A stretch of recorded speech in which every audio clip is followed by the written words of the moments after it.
The lovely ladies of The View, they have former President Joe Biden. He stopped by, and to be quite honest with you, I don't know the point of this. I don't know what they were trying to do, but there has been a lot of controversy over the cognitive decline of President Joe Biden. In my opinion, in my estimation, it was on full display here, and I'm not making light of it because a lot of us have our elders, right? That's been in our lives. We have people that we love, and we've seen them. We've seen them at their best, man. We've seen them in their prime, and then over the years, we've seen a cognitive decline. So we know what it looks like. So all these years, they've been trying to sell us on, oh, he's sharp as a tack. There's nothing wrong with Joe Biden. Well, you know what? Joe Biden is a public figure. He is a politician. He has been in the public eye for a long time. So we know what Joe Biden was, and then we know what Joe Biden looks like now. But the media is disingenuous when they try to tell us that there is nothing wrong with Joe Biden, and then subsequent to all these things, you have reports that come out from the people that were surrounding him, and they were saying that they had a whole team around him, basically running the country. Man, the whole auto pen scandal and many other things. But let's take a look what the ladies of The View. To me, it looks like they was coddling the man. So you be the judge. You tell me. Joe Biden, the worst president in American history. Answering accusations that he waited too long to pull out of the race. I'm not going anywhere. And concerns over the final days of his administration. Not gonna lie, I love this song. We're gonna celebrate this song, man. Trump dance. Y'all is not ready. DJ T dance, baby. All right. Okay. All right. Have a seat, ladies. Have a seat.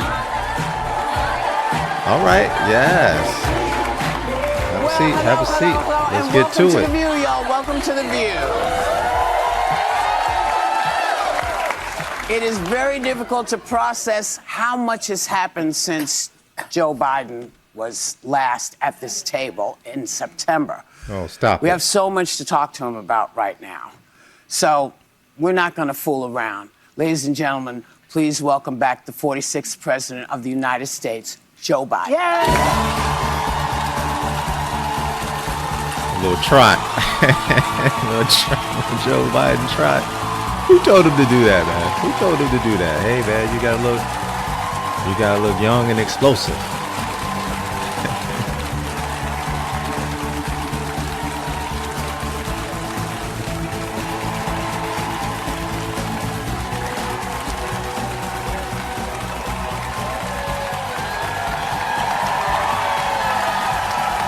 You know, the thing is, there's nothing wrong with getting old, man. Yeah. Nothing wrong with getting old. Beats the alternative. They like you, they miss you. Yeah. I miss you. I miss being here. Yeah. I'm actually interviewing for a job as a cameraman, but We are beyond happy to have you here today for a lot of different reasons. But my question is, how are you? How you doing? I'm well. The family's well, thank God. Things are moving along. But Mr. President, last time you were here was a little over a month before the election, and you had made the selfless and very difficult decision, I'm sure, to step aside. And Democrats were feeling optimistic about the vice president's chances of winning the presidency. But then election night came, and it was like 2016 all over again. Yeah. So why do you think the vice president lost, and were you surprised? I wasn't surprised, not because I didn't think the vice president was the most qualified person to be president. She is. She's qualified to be president of the United States of America. Cap. But I was surprised. I wasn't surprised because they went the route of the sexist route, the whole route. I mean, this is a woman. She's this. She's that. I mean, it really. I've never seen quite as successful and a consistent campaign undercutting the notion that a woman couldn't lead the country and a woman of mixed race. Okay, President Joe Biden, stop the cap, please. The people that were pushing the female narrative were the Democrats. They were pushing it in our face. Hey, we have a woman candidate. I don't think anyone is against. Well, I shouldn't say anyone. I know I'm not against a strong female candidate. I'm not. Full disclosure, I voted for Hillary Clinton back in the day. That's don't hold it against me. I'm just saying, man. I was indoctrinated. I was a Democrat. I was a Democrat guy. I am not that anymore. But anyway, they were pushing the narrative, and the thing that's disingenuous is they were pushing the well, she's a black woman, right? She wasn't identifying with her black side. She was identifying with her other side. And then, people called her out on it. They showed these interviews that she was in, and they called her out on it, man. And, the whole voice changing, pandering to whatever audience she was trying to hype up. So, they did that to themselves, man. Don't credit the Republicans for that. Y'all did that to yourself. And they played that to a fairly well. In addition to that, one of the things happened, if you notice, and I'm going to be shorter, okay? I promise. Okay. She said, "Don't be Joe Biden. Be short." Take your time, Joe. Take your time, Joe. Anyway, make a long story short, all kidding aside, think about it. Liberal democracies all across America, all across the world lost last time. Yeah. All across America. Yeah. Well, when was the last time you spoke with the vice president, and has she talked to you about what she wants to do next? Sought any advice? I bet they won't run her for president again. 2 strikes, you out. You out. They're not going to do that again. I tell you that. Maybe Governor of California, because the governor that California has right now, he trash. No, but all kidding aside, she's got a difficult decision to make about what she's going to do. Yeah. I hope she stays fully engaged. I think she's first rate.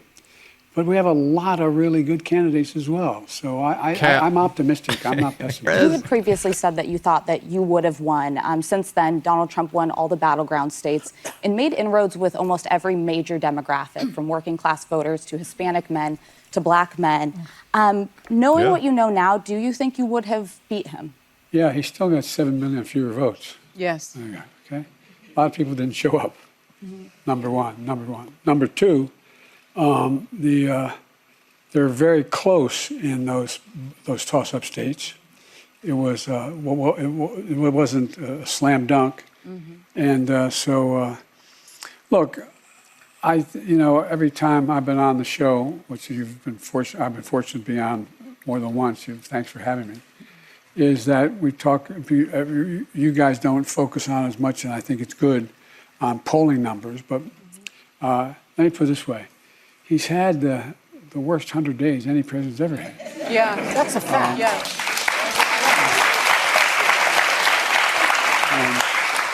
And I would not say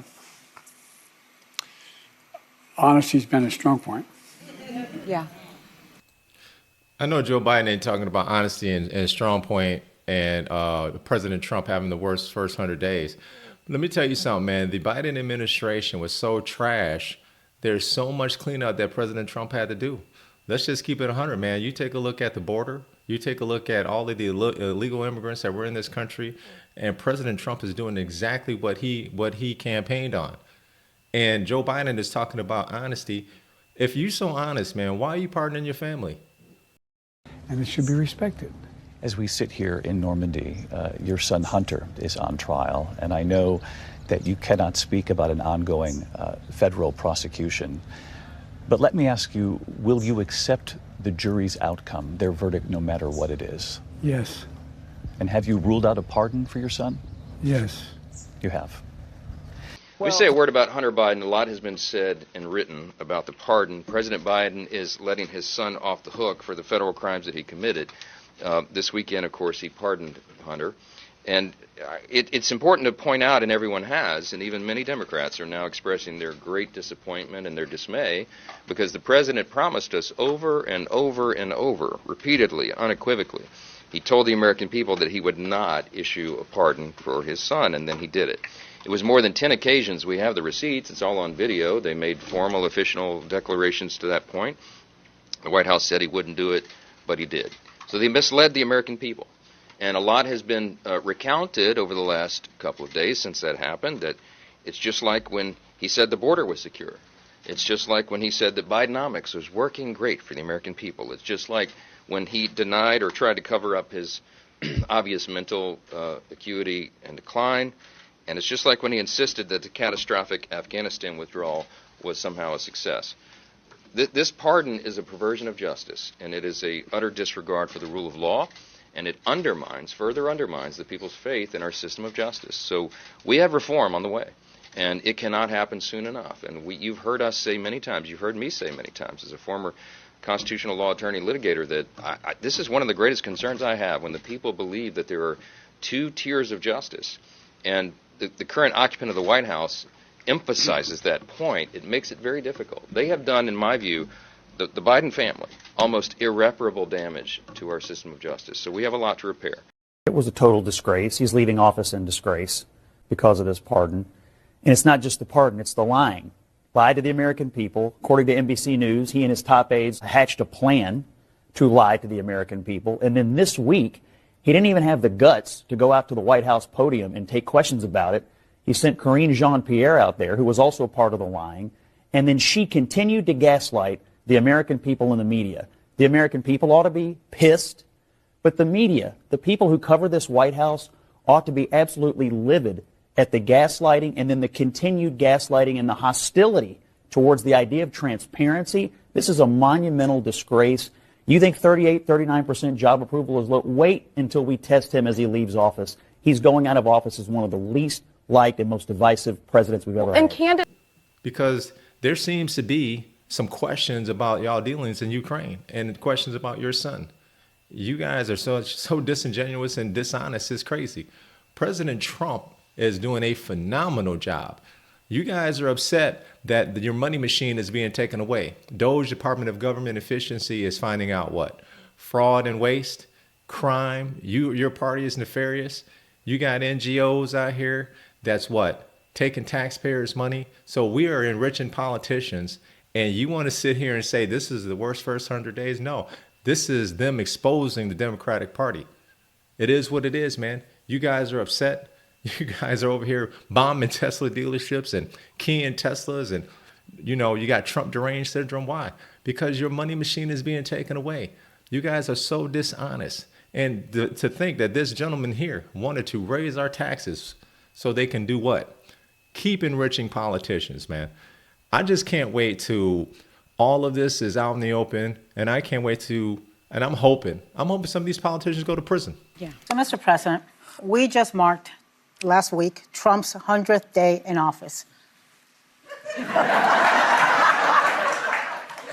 And for some of us, it's felt like 100 years. Maybe you could be the next pope. You No, have... that's Trump. He Yeah. You've, so it's been 100 days. And you have waited to speak out until now. Why is now the right time for you to speak out? And what is your honest assessment of the first 100 days? You keep saying years. Number one, talking to former presidents of both parties is just a tradition. You just let the new guy come and have you get off the ground without going after him. Number one. Number two, I think he has done, quite frankly, a very poor job in the interest of the United States of America. I don't understand, why is he going after people's health care and Social Security? Why is he doing that? What possible reason is that? How is he saving money? People paid to get into these programs. Yeah. I mean, I just find it... Just to be mean, just to be... Going after the fraud and wasteful spending. That's what they're going after. Going after fraud and wasteful spending and what looks to be crime. Looks like it's crime being committed, sir. Cruel. Well, all kidding aside, I don't with your quite dealings in get Ukraine. Anyway, I can be short. I can be short. No, you're criticizing Trump. You can go on. Go ahead, Joy. Yeah. So I've noticed that Trump can't stop talking about you. He's obsessed with you. As of late April, he had mentioned you and your family and your administration at least 580 times. A day. We're talking shrink land now, because when you're obsessed with somebody, you have to look in yourself and say, what is going on here? And at his Trump's cabinet meeting last week, your name was invoked 52 times, and he blamed you for the economic mess that his tariffs are causing. Why is he so fixated on you and blaming you for everything?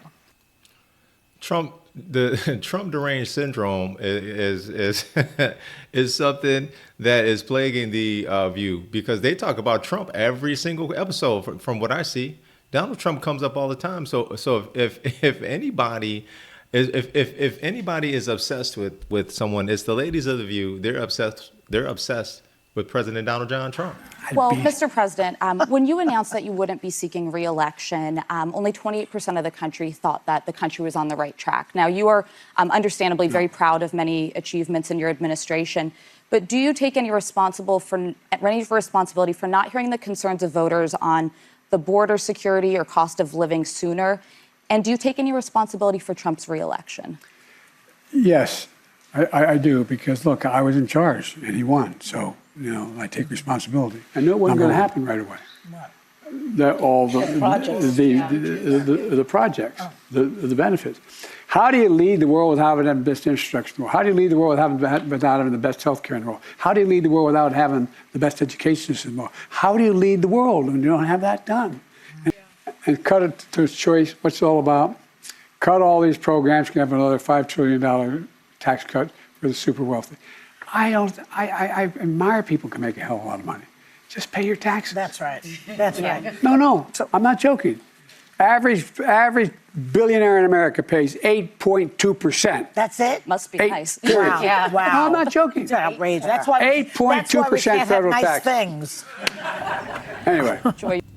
They pay less taxes because they know it's going to some bullshit. They know the game. They know that you guys are going to enrich yourselves with their money.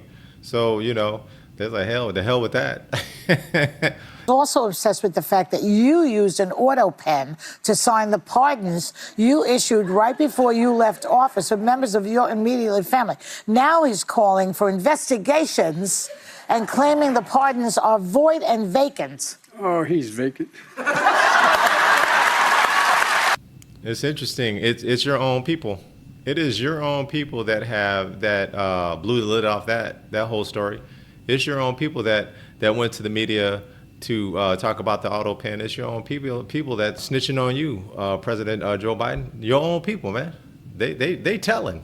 Mr. President, since you left office, there have been a number of books that have come out, deeply sourced from Democratic sources, that claim in your final year there was a dramatic decline in your cognitive abilities. In the final year of your presidency, what is your response to these allegations, or are these sources wrong? They are wrong.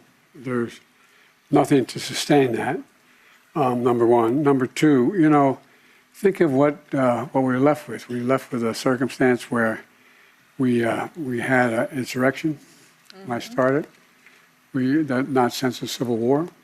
We had a circumstance where we were in a position that the pandemic, because of the incompetence of the last outfit, end up over 1 million people dying. 1 million people dying. And we're also in a situation where we found ourselves unable to deal with a lot of just basic issues, and which I won't go into in the interest of time. And so we went to work, and we got it done. And one of the things and Alyssa, one of the things I think is that the people who wrote those books were not in the White House with us. And they didn't see how hard Joe worked every single day.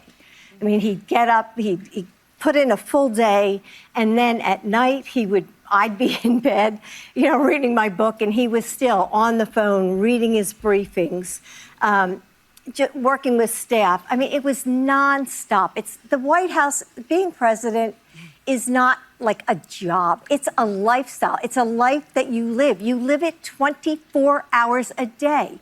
That phone can ring at 11 o'clock at night or 2 in the morning. It's constant. You never leave it. And Joe worked really hard. I think he was a great president. And if you look at things today, If you look at things today, give me Joe Biden anytime. Cap, Cap, listen, man, she did her job.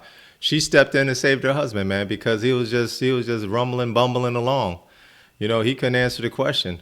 And it's on full display. His cognitive abilities have declined. It is on full display, and we've seen it for many, many years. And you're the insiders, the people that work for you, come out, write books about it, talk about it. There are interviews with Wall Street Journal. I forget who it was with, but they're sitting up here tricking on you, man. they out here telling. So, you know, don't get mad at us, because what they did was they just confirmed what we all were thinking anyway. And then we watched right here on national TV your wife come in and save you. Now, I'm not faulting Jill Biden, Dr. Jill Biden. I'm not faulting her at all. She stepped in and saved her man. That's a good woman as far as I'm concerned. But they'll tell you that he's sharper than ever. That's worth the invitation to come to the show. And Mr. President, just to follow up on this, some of the reporting is that people like the former president you served under, Barack Obama, George Clooney, a longtime supporter of yours, major Democratic donor, Chuck Schumer, your dear friend Nancy Pelosi, also had expressed concerns about your ability to do the job for 4 more years. Can I ask what your relationship is with President Obama and how you address those concerns that they raised? Good question. I think that the only reason I got out of the race was because I didn't want to have a divided Democratic Party. It's a simple proposition. And so that's why I got out of the race. I thought it was better to put the country ahead of my interest, my personal interest. I'm not being facetious. I'm being deadly earnest about that. Yeah, we know. And I think that, you know, we still, let's put it this way. I had 6 more months. I did a pretty good job in 6 months. Yeah. He didn't even answer the question. She specifically asked, you know, what do you think? You have your Democratic colleagues here that think that you wouldn't have the ability to run the even if you had won, you wouldn't have the ability to run the country for another 4 years, and you didn't even answer the question, man. So being a politician is in his blood for sure. So, come on, Joe. well, you know what freaked everybody out was that debate. Yep. It wasn't a great night. It was a bad night. Terrible night. And everybody lost their Facts. mind. Facts. Because, of course, no one has ever had a bad night when they were. Right. Nobody tries to have a bad night. Sometimes it happens. Yeah. So this is what started both sides with this, he can't do this, this needs to stop. Why do you think that caught fire? Why do you think people bought into it, especially the Democrats? Well, first of all, we still were winning primaries. We were still doing everything. The Democratic Party at large didn't buy into it, but the Democratic leadership and some of the very significant contributors did, even though we raised enormous. Like when I left the race, Kamala had hundreds of millions of dollars. She had the best organized campaign. Every state was organized, et cetera. But, you know, what happens is that... Real quick, Kamala Harris had $1.3 billion and still lost. And matter of fact, from what I understand, they were in the red. Still another $20 million. And President Donald John Trump offered to pay for it. It took on a life of... And I had a very... I'm going to say something outrageous. I've not lost many debates in my life. I've been pretty good at doing that. I was sick. I was... No excuse. But well, I was not. It's an explanation. I was not, and I had a bad night. Yeah. And I had anyway. I'm not gonna. Did you immediately know you had a bad night? Yeah, I did. It's funny because you sound the same now as you did that night. But even after that, the polls just showed me down by 2 points. And Hannah, you know, Joe came on. I went onto the stage after the debate. I mean, we all saw it. It was terrible. And so Joe looked at me and he said, I'll use screwed up. He said, he didn't say that. And I said, yeah. We all know Joe Biden. We know what he said. And I said, yeah, you did, Joe. But we have hundreds of people waiting for us. Put your shoulders back. Walk out there. You know, be who you are. Real quick, man. First Lady Jill Biden, good wife, man. She a ride or die. I'll give it to her, man. She gonna step in for her husband. You're not gonna sit up here and try to tear my husband down without a fight. So kudos to her, man. Naturally, you are your husband's fiercest advocate and a close advisor. And it's been reported that you created a sort of cocoon around him and kind of limited his interactions with the media and others. Do you think he could have been too close to the situation to objectively gauge whether he could handle a full 4 more years? I was with Joe day and night. I saw him more than any other person. I woke up with him. I went to bed at night with him.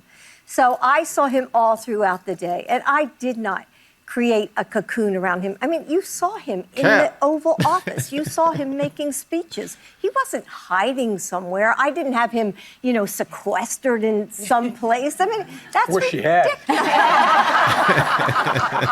that hurtful to you when they were describing you as Lady Macbeth and all of Yes, those? it was very hurtful. It was very hurtful, especially from some of our so-called friends. Yeah. Well, you know what? Can't trust nobody. Man, you come to your own conclusion when it comes to President Joe Biden. I'll say this, man. Dr. Jill Biden, the president's wife, she's a ride or die, man. She stepped in when she seen her husband was fumbling. He was fumbling, mumbling, and fumbling, and she stepped in. So we'll go to Senator Kennedy here. This is how most of us feel about President Joe Biden and his appearance on The View, and this is how we feel about him, period. Biden interview, and what did you think? First, Rob, I don't hate anyone, and that includes President Biden. I want to be clear about that. I did watch most of the interview.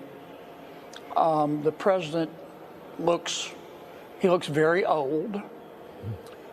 He looks as if his first pet could have been a dinosaur. Number two, I listened to him talk about his accomplishments, and I thought back. I spent 4 years serving with President Biden. As bad as it looked from the outside, you should have seen it from the inside. Damn. President Biden mismanaged Congress. He mismanaged COVID. He mismanaged the economy. He mismanaged inflation. He mismanaged the national debt. He mismanaged crime. He mismanaged the border. He mismanaged Afghanistan. He mismanaged the war with Hamas. He mismanaged the war in Ukraine. And he sacrificed America's energy independence. He was just exquisitely awful. I'm sorry, he was. And I watched him for 4 years, he and his people pushing on a door that was clearly marked pull. Damn. And as I say, I saw what the American people saw. Pushing on the door that was clearly marked pull. Wow.